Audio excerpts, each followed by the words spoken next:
For 34 years, Steve Hicks handled radioactive materials.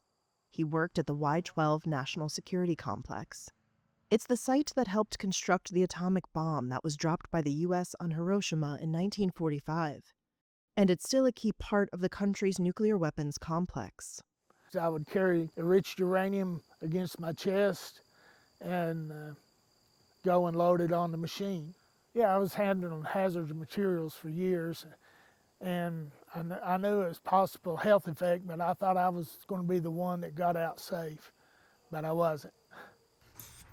Hicks, who is 70 years old, now spends his retirement managing the 30 daily medications to treat the effects of diseases linked to decades of radiation exposure. I developed neuropathy, kidney cancer, skin cancer, and diabetes from all the steroid shots I got. He's also petitioning the U.S. Department of Health and Human Services to pay the medical bills of thousands of fellow Y-12 employees battling job-related cancers. 80 years after the U.S. dropped atomic bombs on Hiroshima and Nagasaki, healthcare for thousands of former atomic energy workers in the U.S. is in limbo. What are you doing, Mom? That's because in late January, HHS suspended the Advisory Board on Radiation and Workers' Health indefinitely. 18 former workers, board members, and administration officials told Reuters. The board reviews compensation claims made under the Energy Employees Occupational Illness Compensation Program Act of 2000. Without that review, petitions can't advance and workers are left on hold. 1980, I'd say, don't work there, Steve. That's what I'd tell myself.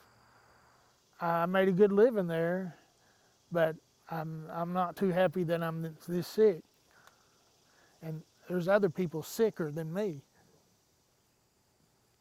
The Centers for Disease Control and Prevention, an agency of HHS, says the suspension was because of outstanding administrative requirements which the program is working on.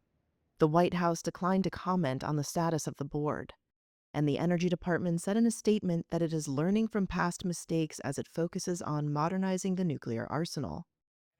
You got any feed in there? Over 700,000 people have been employed in the U.S. nuclear weapons complex since World War II. The work includes mining, moving, and processing radioactive materials for military and civilian nuclear programs at 380 American sites. Denise DeGarmo witnessed her father's painful death from an aggressive radiological cancer. It spurred her to get compensation for nuclear workers and their survivors. My father worked for General Electric. He worked as a design engineer for the Intercontinental Ballistic Missile System and the Nike missile system. And in 2000, he came down with a very weird, kind of unusual form of bone cancer that was directly related to radiation exposure. So in the last 6 weeks of his life, we couldn't even touch him. His bones would shatter. DeGarmo's home office is filled with Cold War-era atomic memorabilia and thousands of documents she has dug up to support her petitions. She has 3 stalled in the queue, which she says represents as many as 2,000 workers and their descendants. She was planning to submit 2 more this year. And we can't even guarantee they're even going to be evaluated at this point. We know that they've been submitted, but we're at full stop. And these folks, these workers, these unsung heroes, have waited years to have their day, and now there is no guarantee they're going to have their day at all. The Compensation Program Act provides a $150,000 lump sum payment and medical insurance to eligible workers from the U.S. nuclear sites. It's available to those diagnosed with cancers linked to high radiation exposure, or who can prove such exposure during their employment. As of last year, the U.S. had given out over $25 billion in compensation and medical benefits to 141,000 atomic weapons workers, according to the DOE. The advisory board was reviewing 8 petitions when its activities were paused, part of President Donald Trump's efforts to streamline the federal government. And what does it say?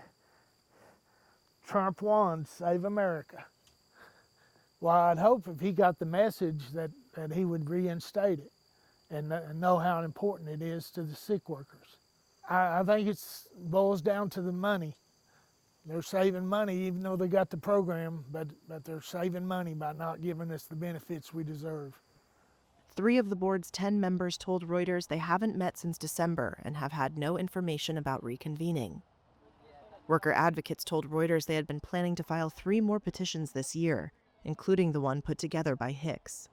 Each of them represents claims from thousands of former nuclear workers. Hicks received medical coverage earlier for kidney cancer. He is now seeking assistance for treating skin cancer. He said he has sent dozens of letters to Tennessee's senators and lawmakers in other states with major weapons facilities. Some of his petitioners don't have time to wait. I contact politicians in the White House, and I hadn't heard anything back from them. I would like for Trump to see this and understand how important the SEC board is to the workers, the sick workers. Hicks's father worked as a machinist at Y-12 until he retired in 1994. A year later, he was diagnosed with myeloid leukemia. His doctor says it was because of his exposure to enriched uranium. You know, it's sad to see him go. I mean, and then I think back, when I first worked there, I know there was dangers, but I didn't know it was as bad as it was. Maybe this will wake somebody up and they'll see the problem with this. Feeling that you gave your life for the American way and America has abandoned you. There is not enough money in the world for anybody to go through those kind of conditions.